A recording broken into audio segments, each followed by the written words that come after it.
For years, the world looked at Charlie Woods and saw only one thing. Tiger's kid, a name heavy with expectation, a legacy impossible to outrun. But on that sweltering weekend, under the Florida sun, something changed forever, because Woods made sure no one could ever say that again. Coming into the tournament ranked 604th, Charlie wasn't a favorite. He wasn't even a conversation no spotlight, no hype, just another name buried on the tee sheet. 3 days later, his name was the only one people were still saying, because what he did didn't whisper potential. It screamed proof. 15 under par, out of the final round 66.8 birdies. Numbers that read like fiction, until you realize he did it against the best juniors in the country. 4 of the top 5 ranked players, including Miles Russell, the undisputed number 1. And Charlie didn't sneak past them.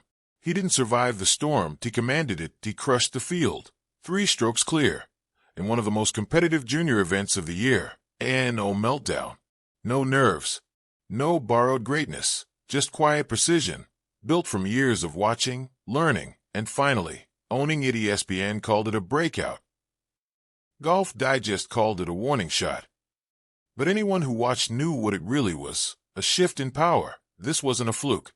It wasn't magic. It was methodical domination. A performance so calculated, so composed, that even his father, watching from the sidelines, could only sit in stunned silence, because for the first time Tiger Woods wasn't the story.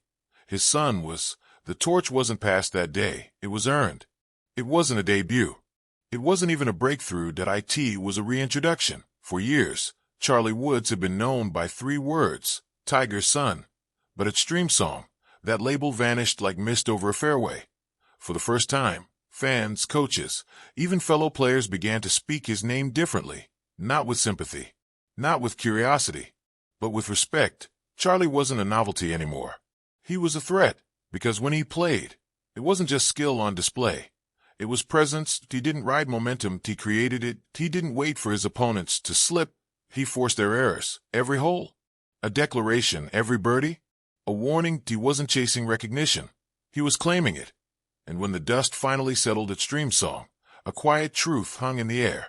Junior golf had a new reality, and its name was Charlie Woods.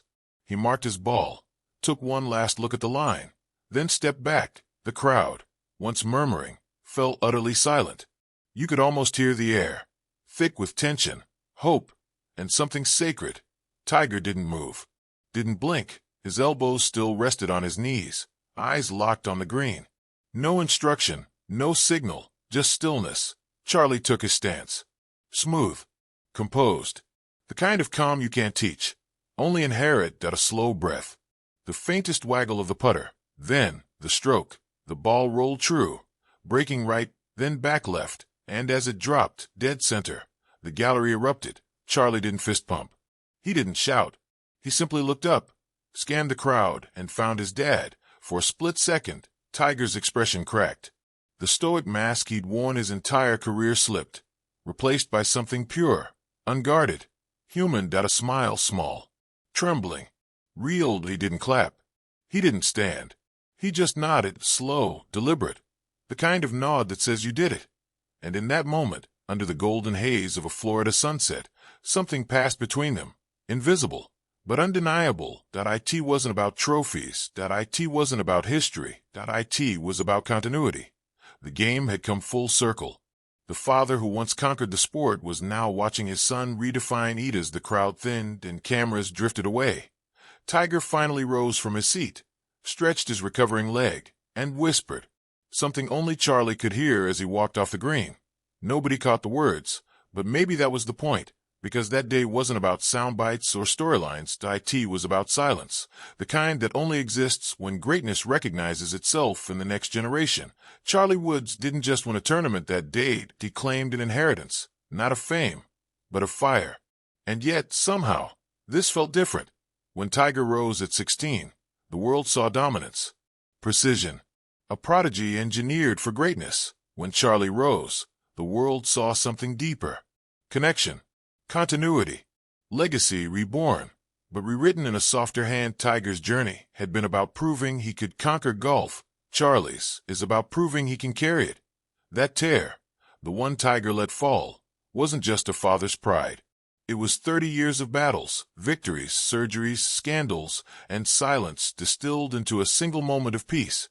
Because for the first time since 1997, Tiger didn't have to be Tiger Woods, the icon, the machine, the myth. He could simply be Dad. Charlie walked off the green, shoulders squared, putter tucked under his arm. He didn't rush to Tiger. He didn't need to. Their exchange was wordless, just a look, a half-smile, a shared history passing quietly from one generation to the next. There was no roar this time, no green jacket, no television spectacle, just the slow clap of a legend who finally realized his greatest victory might not be in his own swing, but in the one that followed, because at that moment, golf wasn't witnessing the end of an era. It was watching the start. Analysts nodded politely, calling him promising. But in golf, promise means nothing until it's proven. And that's exactly what Charlie did. Stream Song wasn't just a win, it was a reckoning. It silenced every whisper, flipped every headline, and forced the sport to see him not through the lens of heritage, but through the glare of performance. Every great athlete faces a defining moment, a point where potential meets proof, and excuses no longer fit. For Charlie Woods, that moment came not with his father by his side, but with his father watching from the crowd, alone, under pressure, and completely in command. The echoes of Tiger's greatness will always follow him. That's unavoidable. But what Charlie proved at Stream Song is that echoes can evolve into symphonies. The rhythm is the same, but the song is his day. As the sun dipped low over the fairways and the gallery began to disperse, one truth lingered in the Florida air. Tiger Woods built the name. Charlie Woods is building the legacy.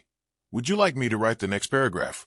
A cinematic outro that closes the story with emotion and power, like a narrator's final line in a sports documentary?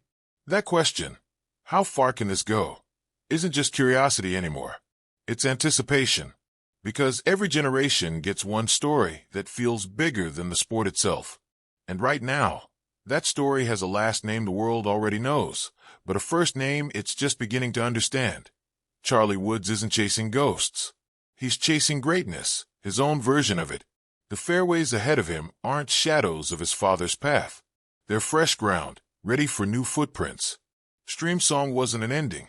It was ignition, and somewhere in the quiet of a Florida evening, a father who once ruled this game watched the torch pass. Not with a roar, but with a nod. The kid who grew up beside the legend has now stepped into the light of his own making, because legacy isn't inherited. It's earned, one round, one swing, one impossible moment at a time.